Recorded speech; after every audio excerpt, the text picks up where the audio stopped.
Bismillahirrahmanirrahim. Assalamu alaikum dear students. I welcome you all in today's online session. As you all know that we are discussing biochemistry these days. That is chapter number 21 from your book. Today we are going to have our fifth lecture. And in this particular lecture we will discuss enzyme inhibition or inhibitors and the types of inhibitors and the role of inhibitors, right? And we will also discuss the industrial applications of enzymes as well at the end.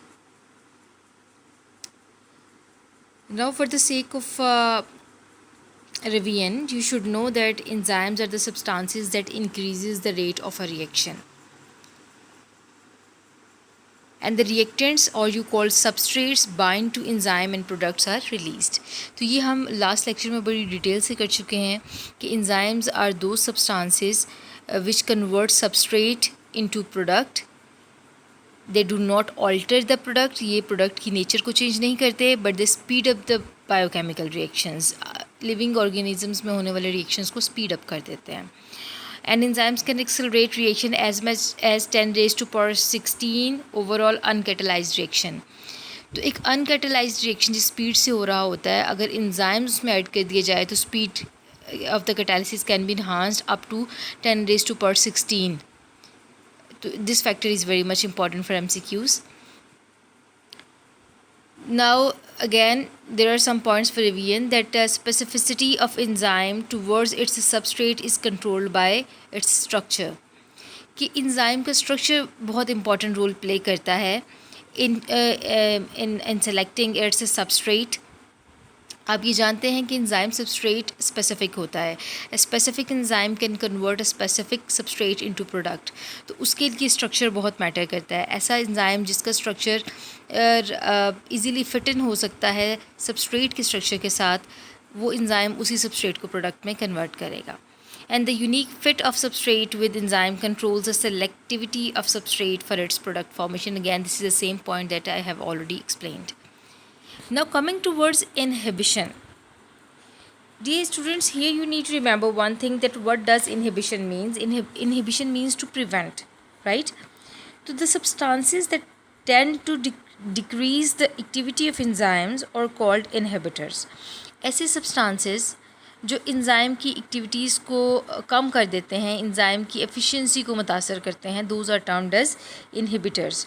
या आप यूँ कह सकते हैं कि inhibitor is a chemical substance which can react in place of substance or substrate with the enzyme but is never transformed into a product by blocking the active site of enzyme temporarily or permanently.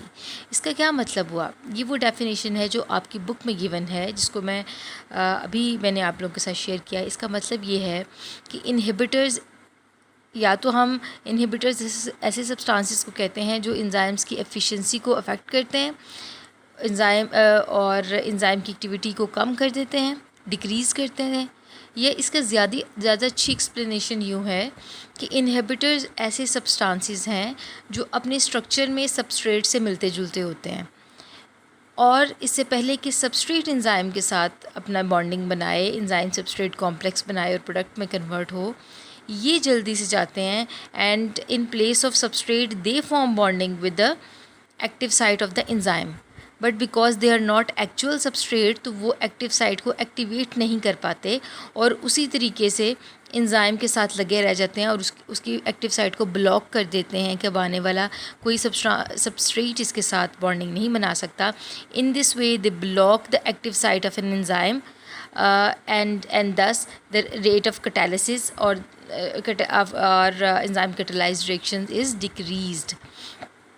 Now ये जो bonding होती है inhibitor की at the active site of an enzyme, it can be temporary or it can be permanent. Thus it can either be reversed or irreversed. अगर वो permanent है तो वो irreversed होगी, और अगर वो टेम्प्रेरी है तो हम उसको उतार सकते हैं, न्यूट्रलाइज कर सकते हैं, किसी तरीके से एक्टिव साइट को फ्री कर सकते हैं.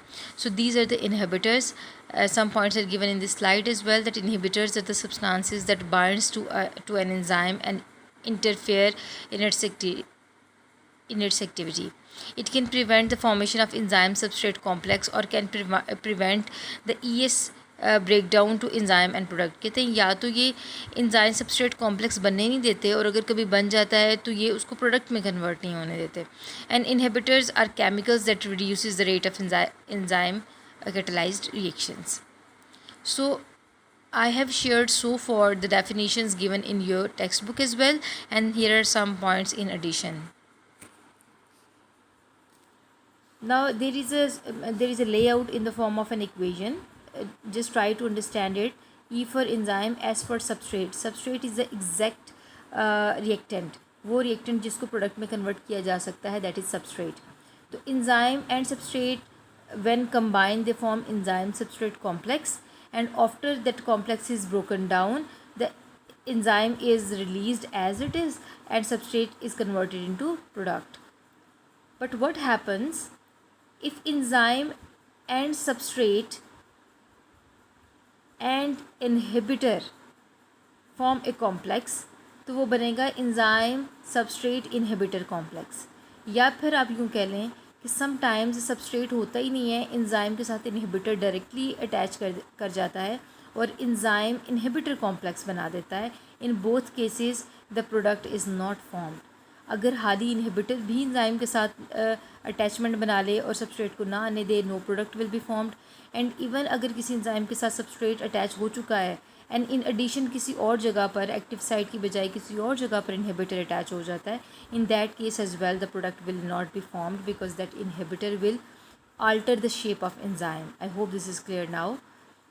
There can be irreversible और reversible inhibitors. तो already मैं आपको last slide में explain कर चुकी हूँ कि जो temporary attachment बनाते हैं अपने enzyme के साथ, ऐसे inhibitors को कहते हैं reversible inhibitors, और जो permanent बनाते हैं those are irreversible inhibitors.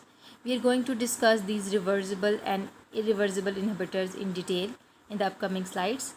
So irreversible, again this is the same point. Irreversible bind to enzyme through covalent bond, that is a sort of permanent bond जिसको तोड़ना बहुत मुश्किल होता है.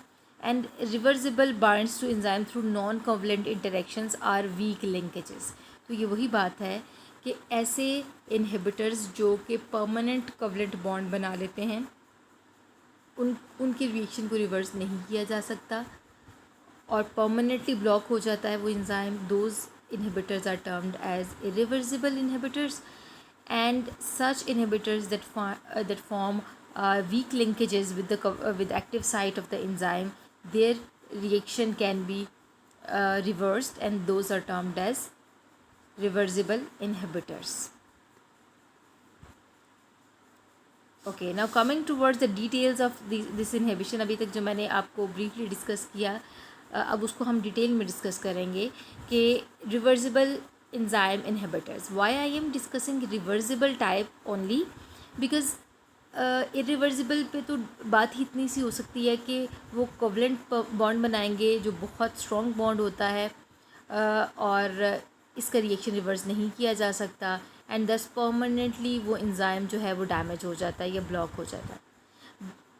But what is the case with the reversible enzyme inhibitors? As I have already explained, they form weak linkages with enzymes and their reaction can be altered.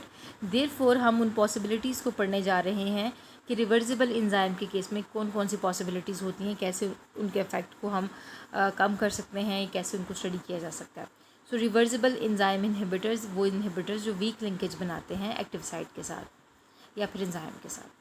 So coming towards the details, inhibition of enzyme activity in which the inhibiting molecular entity can associate and dissociate from the protein binding site. Now the protein's binding site मतलब active site of an enzyme. तो ऐसे inhibitors जो कि associate भी हो सकते हैं और dissociate भी हो सकते हैं active site से, means कि इनका reaction जो है वो reverse किया जा सकता है. They are basically 3 types. Again I am repeating कि inhibitors are of 2 types, reversible and irreversible. Reversible are further of 3 types: competitive, uncompetitive and non-competitive. I am going to share with you over here that in your textbooks only the details of competitive and non-competitive are given. So onwards I will discuss only competitive inhibitors and non-competitives in detail. I will not discuss uncompetitive inhibition. Right? So coming towards the competitive inhibitors. Dear students, these compete with the substrate molecules for their active sites. The inhibitor's action is proportional to the concentration and it can reverse the inhibition by adding more substrate. पहली चीज़ तो आपने याद रखना है कि competitive inhibitors कौन होते हैं जो competitive inhibition करते हैं. These inhibitors have similarity in structure with the substrate. इनका जो स्ट्रक्चर होता है, इनकी जो शक्ल हो रही होती है वो असली सबस्ट्रेट से मिल रही होती है. सो इंजाइम जो है ये उसको डॉज कर देते हैं, राइट. इंजाइम को लगता है कि this is my actual substrate, बल्कि लेकिन जब वो उसके साथ बॉन्ड बना लेता है, बाइंडिंग कर लेता है, then it comes to know that it is not the actual substrate but it is an inhibitor and my active site has been blocked. तो ये ऐसे इनहिबिटर्स होते हैं जिनका स्ट्रक्चर इंजाइम के एक्चुअल सबस्ट्रेट से बहुत मिलता जुलता होता है. Thus they compete with the substrate molecule for the active site. और इसकी इफ़ेक्ट को कैसे कम किया जा सकता है? अगर आप कंसनट्रेशन ऑफ सबस्ट्रेट बढ़ा दें तो ज़्यादा चांसेस होंगे कि सबस्ट्रेट का मॉलिक्यूल जाकर एक्टिव साइट को ऑक्यूपाई करे. Okay, this is the diagram that is showing you the circular और the circular molecule has been shown in this slide is representing enzyme, and the V-shaped cut in it is showing the active site, and you can see two molecules, one is substrate, other one is inhibitor, जिनके structure में थोड़ा सा फ़र्क है. तो this is how they are competing to form bonding with active site. तो might possible कि inhibitor बना ले, might possible substrate बना ले. अगर हम substrate की concentration ज़्यादा कर देते हैं तो ज़्यादा chances होंगे कि substrate की bonding बन जाए और effect जो है inhibitor का वो कम हो जाए. This is very important diagram because this is the same example that has been given in your book regarding the competitive inhibition. देखिए, अभी मैंने आपको कहा कि competitive inhibitors वो होते हैं जिनका स्ट्रक्चर एक्चुअल सबस्ट्रेट से मिल रहा होता है. तो just focus on this diagram and see कि जो आपको ग्रीन कलर का सेमी सर्कुलर सा स्ट्रक्चर नज़र आ रहा है दैट इज़ एंजाइम और इसका नाम है सुक्सिनिक डिहाइड्रोजिनेज. डू रिमेंबर ऐसे नेम्स जिनके एंड पर एज आ रहा हो, those are the names for enzymes. वो इंजाइम्स की इंडिकेशन होती है और इंजाइम का नाम ज़्यादातर उसके सबस्ट्रेट के नाम पर रखा जाता है. You can see within this pit or cavity of the enzyme you can see a molecule जिसको रिप्रेजेंट किया जा रहा है succinate. Because this enzyme can convert a succinate into its product that is fumarate. Therefore, this enzyme is termed as succinic dehydrogenase. यानी एक तो इनके and पर इंजाइम के नेम के एंड पर एज आता है, दूसरा इनका नाम अपने सबस्ट्रेट के नाम पर रखा जाता है. Therefore, this is termed as succinic dehydrogenase and the substrate is succinate. When they form enzyme substrate bonding, the product is being formed and you can see in the diagram A that finally in the diagram enzyme is being released and the molecule जो molecule दो hydrogen atoms के उतरने के बाद आपको नज़र आ रहा है एंजाइम्स के अंदर दैट इज़ फ्यूमरेट. ये बाद में रिलीज़ हो जाता है और एंजाइम की एक्टिव साइट को फ्री कर देता है. But you can see in diagram B that instead of succinate sometimes malonate forms a bond with the enzyme. क्योंकि मेलोनेट का स्ट्रक्चर जो है वो सुक्सिनेट के स्ट्रक्चर के साथ बहुत सिमिलैरिटी रखता है. बस ये है कि सुक्सिनेट के मालिक्यूल में 4 कार्बन एटम्स हैं. It is a 4 carbon compound and malonate is 3 carbon compound. So there is a lot similarity between these two molecules structure wise. Therefore, sometimes malonate form bonding with succinic dehydrogenase, but when it forms bonding, the enzyme comes to know that this is not my actual substrate and the active site is being blocked और product नहीं बनता. तो आप ये देखते हैं कि ऊपर वाली डायग्राम ए में the product fumarate is being formed, but in diagram B when malonate that is an inhibitor, competitive inhibitor, when it forms bonding with the enzyme, no product is being formed. So that was an example of competitive. Now coming towards non-competitive inhibitor, बहुत important बात ये है कि एक चीज़ आपने याद रखनी है कि non-competitive inhibitors form bonding with the enzyme but not at the active site. ये एक्टिव साइट पे बॉन्डिंग नहीं बनाते. ये फॉर एग्जांपल एक इंजाइम अपने सबस्ट्रेट के साथ कॉम्प्लेक्स बना चुका है तो एक ऐसा इनहिबिटर आता है that forms bonding with the enzyme at a site other than active site. तो एक्टिव साइट के अलावा किसी भी और साइट पर ये अटैच हो जाते हैं, चेंज कर देते हैं एंजाइम की सिमेट्री को, उसके स्ट्रक्चर को, and hence the activity of enzyme is blocked. Right, so last point you can see inhibits by binding irreversibly to an enzyme but not at the active site. This is the most important point. So diagram is showing you, right, in the purple color you can see substrate, in the yellow color you can see enzyme, and in the green color you can see the non-competitive inhibitor.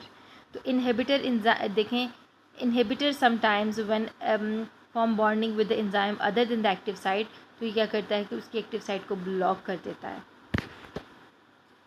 So the dear students, that was all about reversible type of inhibitor and its further subtypes, competitive, non-competitive.